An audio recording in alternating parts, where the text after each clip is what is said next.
त्यानंतर बोलूया आपल्याला उभाटा गटाचे नेते अंबादास दानवे आपल्यासोबत आहेत। अंबादासजी, माझा आवाज आपल्यापर्यंत पोहोचतोय?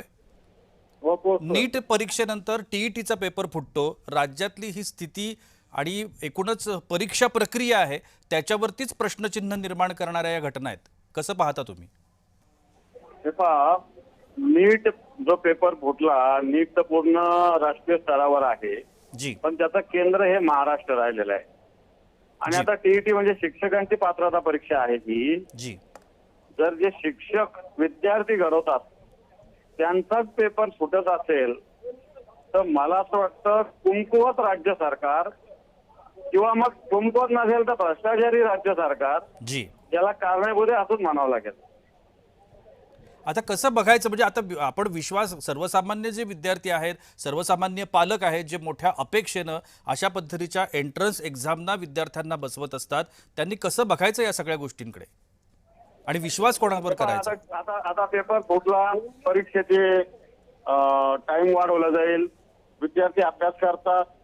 मला असं वाटतं वेळेवर परीक्षा झाला तर तो अभ्यासाचा जो केलेला आहे त्याचा पेपर देण्याचा एक आनंद असतो, मजा असतो, समाधान असतं.